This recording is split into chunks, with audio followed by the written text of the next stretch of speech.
आज के इस वीडियो में हम बात करेंगे सामान्य विज्ञान के अंतर्गत जो अपने रसायन विज्ञान चल रहा है। रसायन विज्ञान में पहला टॉपिक चल रहा है पदार्थ, तत्व, यौगिक और मिश्रण। इसी टॉपिक का सब टॉपिक है वो है विलयन। तो इस वीडियो में हम बात करेंगे विलयन के बारे में।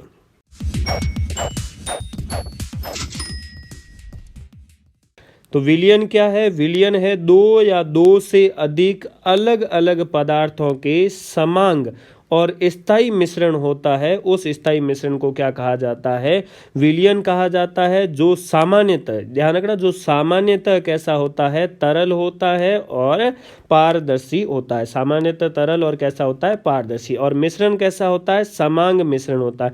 समांग मिश्रण का मतलब है कि उसमें घुले हुए जो भी घटक है उनको आप अलग अलग पहचान नहीं पाते। जैसे नमक और पानी का घोल है, तो नमक और पानी के मिश्रण में जब पानी के अंदर आप नमक है उसको घोल दोगे तो घोलने के पश्चात नमक के कण आपको पानी में नजर नहीं आएंगे। यानी कि इस समांग जो मिश्रण होता है, समांग मिश्रण का मतलब ही यही होता है कि उसमें जो घुले हुए घटक है उनको आप अलग अलग पहचान नहीं पाओगे। जैसे नमक है, नमक घुल गया पानी के अंदर तो आप नमक को अलग से पहचान नहीं पाओगे। और साथ में ये कैसा होता है? स्थायी होता है। स्थायी का मतलब है नमक को आपने पानी में या शक्कर को पानी में घोल दिया, घोलने के पश्चात अगर आप इनको बिना हिलाए कुछ देर रख दोगे तो बिना हिलाए कुछ देर रखने पर नमक है वो इसकी तली के अंदर जमेगा नहीं, बैठेगा नहीं, यानी कि इसके अंदर स्कंदन नहीं होता है। ये मिश्रण कैसा होता है? स्थायी होता है।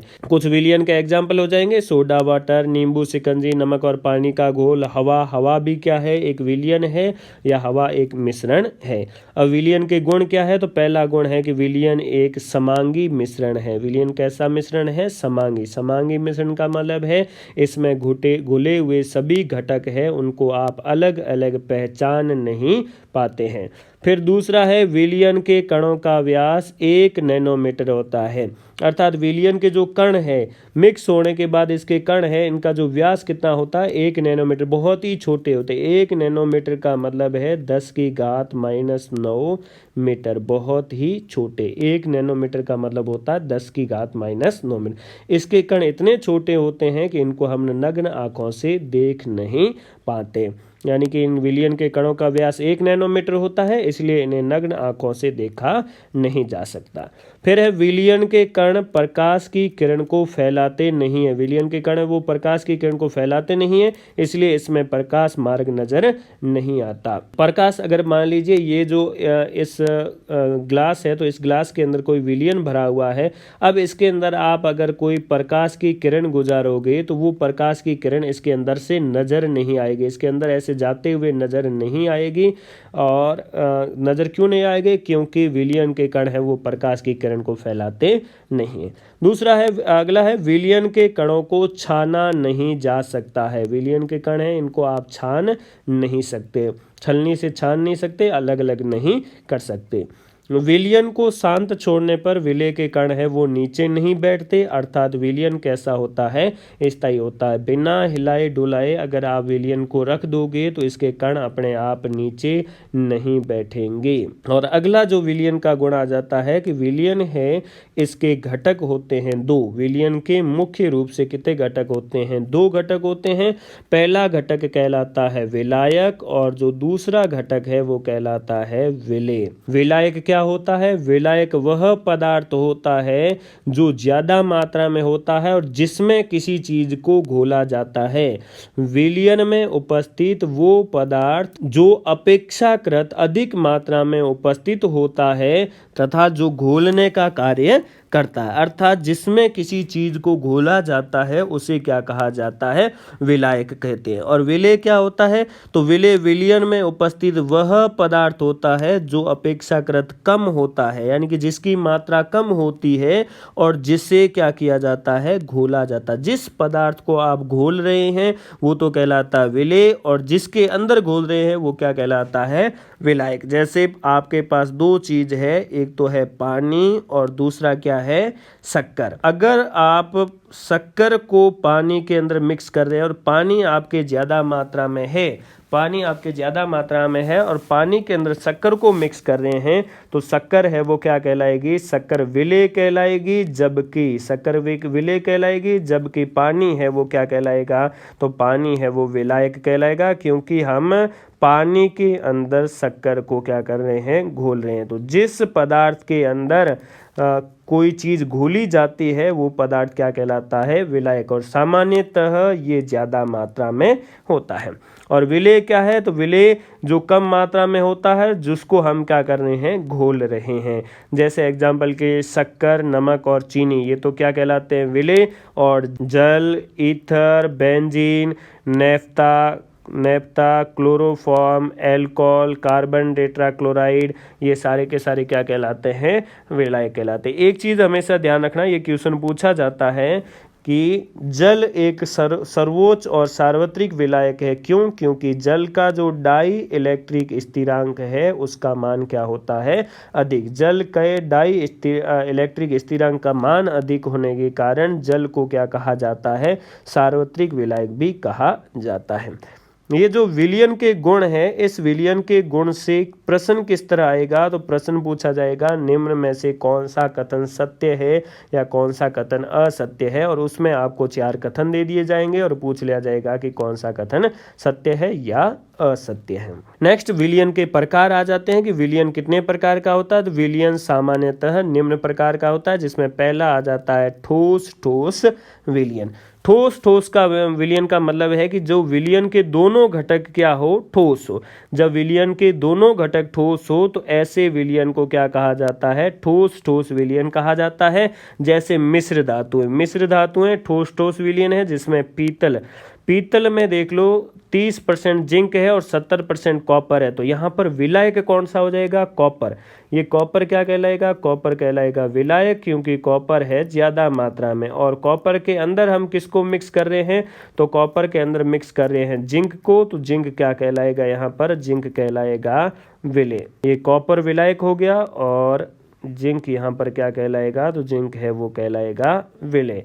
उसी तरह कांसा एक मिश्र धातु है, जिसमें 88% कॉपर है, 12% क्या है, टिन। तो यहाँ पर विलायक कौन हो जाएगा, कॉपर, और विलेय कौन हो जाएगा, टिन। अगला आ जाता गैस विलयन। गैस विलयन किसे कहते हैं, जब विलयन के दोनों घटक क्या हो, गैस। दोनों घटक कौन से, यानी कि विलेय और विलायक दोनों अगर गैस हो तो उसे कहा जाता है गैस विलयन। ठीक है, विलेय और विलायक दोनों अगर गैस हो तो उसे कहा जाता है गैस विलयन। जैसे हवा भी एक क्या है, मिश्रण है। तो किसका मिश्रण है हवा, तो हवा किसका मिश्रण है, हवा नाइट्रोजन, ऑक्सीजन,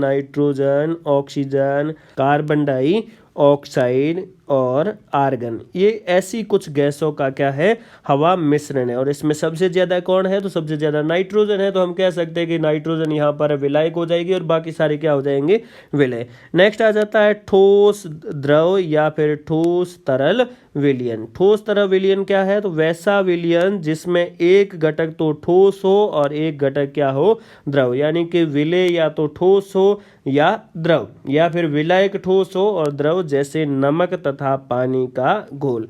नमक और पानी का घोल में नमक है वो ठोस है और पानी क्या है, पानी द्रव है, तो ये ठोस द्रव विलयन कहलाएगा। और इसमें विलायक कौन होगा, तो विलायक पानी हो जाएगा और विलेय कौन हो जाएगा, नमक। या फिर टिंचर आयोडीन का जो विलयन है, इसमें आयोडीन विलेय है और एल्कोहल है वो क्या है, विलायक।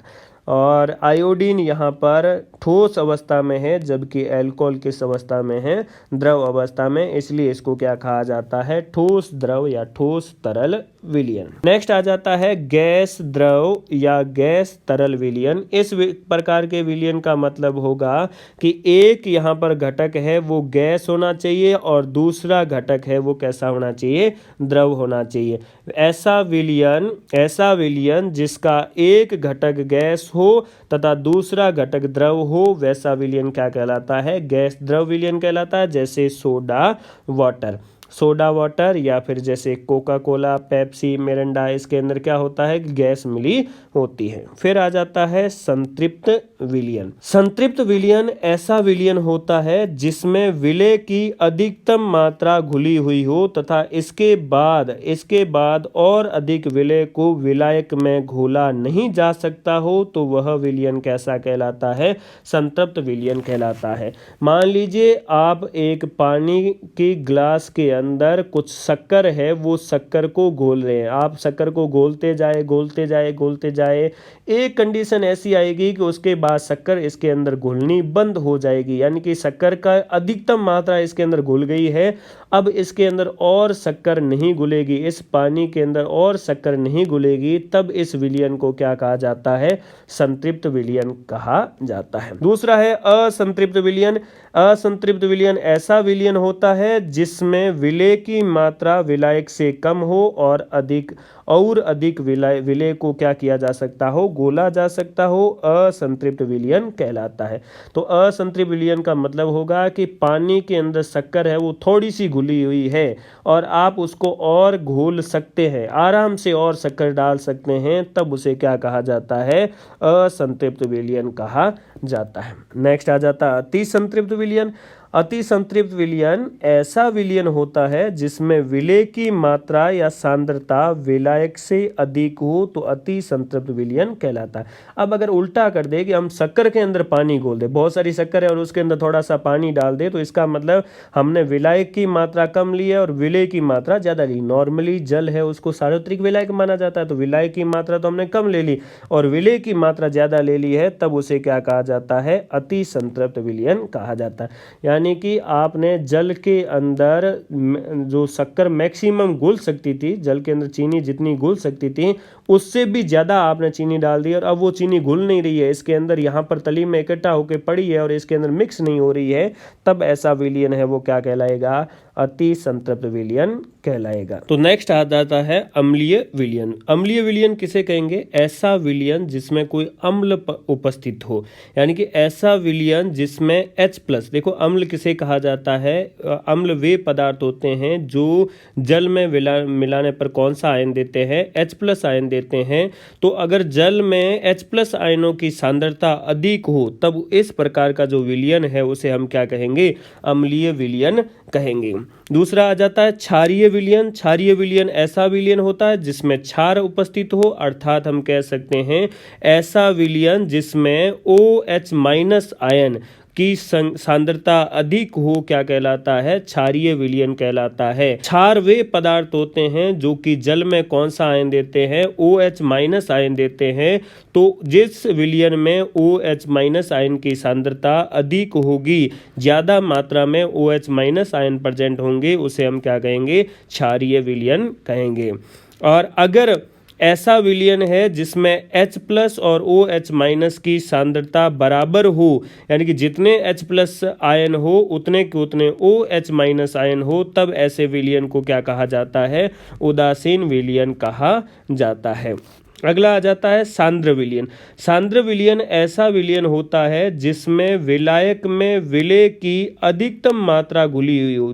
ठीक है, अधिकतम मात्रा, अगर कोई विलायक है जैसे पानी है, तो इस पानी के अंदर आप शक्कर को घोल रहे हो तो शक्कर की अधिकतम मात्रा, जितनी मात्रा घुलनी चाहिए उतनी मात्रा घुली हुई है, तब उसे क्या कहा जाता है? सांद्र विलयन कहा जाता है। और इस सांद्र विलयन को हम क्या कहते हैं? गाढ़ा विलयन भी कहते हैं।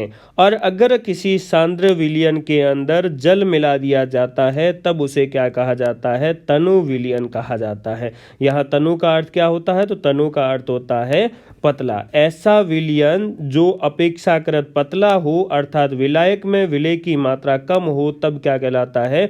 तनु विलयन कहलाता है। कैसे समझ सकते हैं? जैसे आपके पास दही है, तो दही के अंदर पानी की मात्रा क्या है? कम। इसका मतलब दही कैसा विलयन है? तो दही हो जाएगा आपके सांद्र विलयन। अब इस दही के अंदर आप मिक्स कर देते हो पानी, बहुत ही ज़्यादा पानी मिक्स करके दही को पतला कर देते हो। दही को इतना पतला करते हो कि दही की क्या बन जाती है? दही की छाछ बन जाती है। तो इसका मतलब है कि ये जो छाछ है, ये छाछ कैसा विलयन कहलाएगा? तनु विलयन कहलाएगा। अब किसी विलयन की सांद्रता हम कैसे ज्ञात करेंगे? तो विलयन की सांद्रता ज्ञात करने के लिए एक फॉर्मूला दिया गया है, वो है विलेय की मात्रा बटे विलयन की मात्रा। जितना विलेय दिया हुआ है उसके अंदर विलयन की मात्रा है उसका हम भाग दे देंगे तो वो क्या आ जाएगी? विलयन की सांद्रता। तो विलायक की मात्रा में क्या हो सकता है? उसका द्रव्यमान भी हो सकता है या फिर उसका आयतन भी हो सकता है। मैं घुले हुए विलेय पदार्थ की मात्रा को, उसमें घुले हुए विलेय की पदार्थ की मात्रा को, अथवा हम कह सकते हैं विलेय पदार्थ की मात्रा जो विलयन के किसी दी गई मात्रा अथवा आयतन में उपस्थित हो, क्या कहलाती है? विलयन की सांद्रता कहलाती है। यानी कि हम कह सकते हैं विलयन की सांद्रता बराबर हो जाएगा विलेय की मात्रा बटे विलयन की मात्रा। और अगर सांद्रता की प्रतिशत निकालना है तो हम कहेंगे विलेय की मात्रा बटे विलयन की मात्रा इनटू कितना कर देंगे इसका? 100 से। जैसे एग्जाम्पल दिया हुआ है कि आपके 100 ग्राम पानी के अंदर 100 ग्राम पानी है और उस पानी के अंदर आप घोल रहे हो 20 ग्राम शक्कर। 100 ग्राम पानी के अंदर कितनी शक्कर घोल रहे हो? 20 ग्राम शक्कर घोल रहे हो। तो बताइए यहाँ शक्कर की सांद्रता कितनी होगी? तो देखो ये पानी तो यहाँ पर क्या है? पानी को हम कहेंगे ये पानी है विलायक। पानी तो क्या हो गया? विलायक। और ये जो शक्कर है, शक्कर क्या कहलाएगी यहाँ पर? शक्कर तो कहलाएगी विलेय। अब विलयन कितना हो जाएगा? तो टोटल यहाँ पर जो विलयन बनेगा वो विलयन हो जाएगा 120 ग्राम। विलयन कितना हो जाएगा? 120 ग्राम। और विलयन में शक्कर की सांद्रता कितनी हो जाएगी? तो सांद्रता ज्ञात करने के लिए हम क्या करेंगे? सांद्रता बराबर हो जाएगा विलेय की मात्रा। तो विलेय की मात्रा कितनी है? 20 ग्राम बट्टे विलयन की मात्रा, और विलयन की मात्रा कितनी है? 120 ग्राम। तो ये 0 से 0 कट जाएगा यानी कि 1/6। ये तो क्या हो जाएगी? इसकी सांद्रता। और अगर प्रतिशत में निकालना होगा तब इसको हम किससे गुणा कर देंगे? 100 से गुणा कर देंगे तो ये सांद्रता प्रतिशत ज्ञात हो जाएगी। तो हम किसी भी विलयन की सांद्रता को इस तरह ज्ञात करेंगे। नेक्स्ट आ जाता है वास्तविक विलयन। वास्तविक विलयन ऐसा विलयन होता है जिसमें 2 या 2 से अधिक पदार्थ समांग रूप से घुले हुए हो तथा वो विलयन कैसा हो? स्थायी हो, वास्तविक विलयन कहलाता है। जैसे जल में शक्कर का विलयन एक वास्तविक विलयन है, जल में नमक का विलयन एक वास्तविक विलयन है। लेकिन एक निलंबन एक मिश्रण होता है, ये एक वास्तविक विलयन नहीं है। इसीलिए तो हमने वास्तविक विलयन के ऊपर डेफिनेशन लिखी है। निलंबन क्या होता है? छोटे छोटे आकार के कणों का विषमांगी मिश्रण जो विलायक में अघुलनशील होता है तथा जिन्हें आंखों से देखा जा सकता है लेकिन छलनी से छाना नहीं जा सकता। ये ध्यान रखना। आपके पास गंदला जल है। कैसा जल है? तो गंदला जल है। और गंदले जल का मतलब है कि जल के अंदर रेत है वो मिक्स हो रखी है। अब आपको आंखों से बिल्कुल नजर आ रहा है कि इसके अंदर रेत मिक्स है, लेकिन जैसे ही आप इसको छानोगे, छलनी से छानोगे, तो ये गंदला जल है वो छलनी के आर पार चला जाएगा, यानी कि इसको छलनी से छाना नहीं जाएगा। तो इस प्रकार का विलयन है वो क्या कहलाएगा? निलंबन कहलाएगा। निलंबन के कणों का आकार 10⁻⁻5 सेंटीमीटर से बड़ा होता है। यानी कि इसके कई बार ये क्वेश्चन भी पूछा जाता है कि निलंबन के कणों का आकार कितना होता है? तो 10⁻⁻5 सेंटीमीटर से बड़ा होता। और निलंबन अस्थायी होता। ये निलंबन का गुण है कि अगर गंदला जल है, इसको आप एक ग्लास के अंदर भर के कुछ टाइम के लिए रख दोगे, इस जल को कुछ टाइम के लिए रख दोगे, तो इसके अंदर जो रेत है वो रेत नीचे की ओर यहाँ पर क्या हो जाएगी? तो यहाँ पर पूरी की पूरी जमा हो जाएगी और ऊपर पानी है वो क्या हो जाएगा? साफ हो जाएगा। और तथा इसमें प्रकाश मार्ग भी दिखाई देता। अगर आप इसमें कोई प्रकाश की किरण गुजारोगे तो आपको इसके अंदर से प्रकाश है वो जाता हुआ दिखाई देगा, अर्थात आपको प्रकाश मार्ग भी दिखाई देगा। जैसे वर्षा का गंदला जल है या वायु में धुएं का मिश्रण है, ये कैसा कहलाता है? निलंबन कहलाता है। नेक्स्ट आ जाता है कोलाइडी मिश्रण। ये कई बार पूछा जाता है कि दूध कैसा मिश्रण है? तो दूध एक कोलाइडी मिश्रण है। ऐसा विलयन जिसके कण इतने सूक्ष्म हो कि उन्हें नग्न आंखों से नहीं देखा देखा जा सके, उन्हें देखने के लिए आपको किसकी जरूरत हो, माइक्रोस्कोप की आवश्यकता पड़े तथा ये छलनी के आर पार भी चले जाए, कैसा विलयन कहलाता है, कोलाइडी विलयन कहलाता है। जैसे दूध एक कोलाइडी विलयन है, इसको छानोगे तो दूध के अंदर जो कोलाइड कण है वो आर पार चले जाएंगे और वो कोलाइड कण इतने छोटे हैं कि आपको नग्न आंखों से दिखाई नहीं देंगे। तो कोलाइड कणों का आकार 10⁻⁻5 सेंटीमीटर से 10⁻⁻7 सेंटीमीटर के बीच में होता है। कोलाइडी विलयन एक विषमांगी मिश्रण होता है जो कैसा प्रभाव दिखाता है, टिंडल प्रभाव दिखाता है। ये एक विषमांगी मिश्रण है, कोलाइडी एक विषमांगी मिश्रण है जो कैसा प्रभाव दिखाता है, टिंडल प्रभाव। अब ये टिंडल प्रभाव क्या है तो इसको हम आगे बात करेंगे। अपकेंद्रण विधि द्वारा कोलाइड के कणों को अलग किया जा सकता है। अगर आपके पास कोई कोलाइड है और उस कोलाइड को आप किसी के अंदर, किसी भी बर्तन के अंदर या फिर किसी पात्र के अंदर भर के और उसको तेजी से गोल गोल घुमाओगे, गोल गोल घुमाने की जो विधि है वो कौन सी विधि है, अपकेंद्र विधि है। जैसे अपने यहाँ बिलोना करते हैं तो बिलोना भी कौन सा है, अपकेंद्र के सिद्धांत पर आधारित है। तो जो बिलोना करते हैं वो कौन सी विधि है, अपकेंद्र विधि। और इसी विधि द्वारा हम कोलाइड के कण है उसको क्या कर सकते हैं, अलग कर सकते हैं। दूध एक कोलाइड का उदाहरण है। और कोलाइडी विलयन के दो घटक होते हैं, एक होता है परिक्षिप्त प्रावस्था, एक होता है परिक्षिप्त प्रावस्था। परिक्षिप्त प्रावस्था को अपने सिंपल तरीके से समझना है तो हम कह सकते हैं वो क्या है, विलय। और दूसरा है परिक्षेपण माध्यम, जिसको हम क्या कहेंगे, विलायक भी कह सकते हैं। विलायक समझने के लिए लिखा है, हालांकि उसको बोला क्या जाता है, तो जो घुलता है, जो घुला हुआ रहता है तो वो है परिक्षिप्त प्रावस्था, और जिसके अंदर घुला हुआ रहता है वो कैसा माध्यम कहलाता है, परिक्षेपण माध्यम कहलाता है। इसके आधार पर कोलाइडी विलयन के कुछ उदाहरण आ जाते हैं और कोलाइडी विलयन के कुछ प्रकार आ जाते हैं। अगर कोई द्रव किसी गैस के अंदर घुला हुआ है, द्रव है वो परिक्षिप्त है, यानी कि द्रव क्या है, विलय है, और गैस विलायक है, गैस के अंदर द्रव घुला हुआ है, तब इस प्रकार का जो कोलाइड होता है उसको एरोसोल कहते हैं। याद रखना है, एरोसोल का क्वेश्चन भी आता है। जैसे कोहरा, बादल और जो कुहासा है वो किसके एग्जाम्पल है, वो एरोसोल के उदाहरण है, जिसमें द्रव है वो गैस के अंदर मिक्स हो रखा होता है।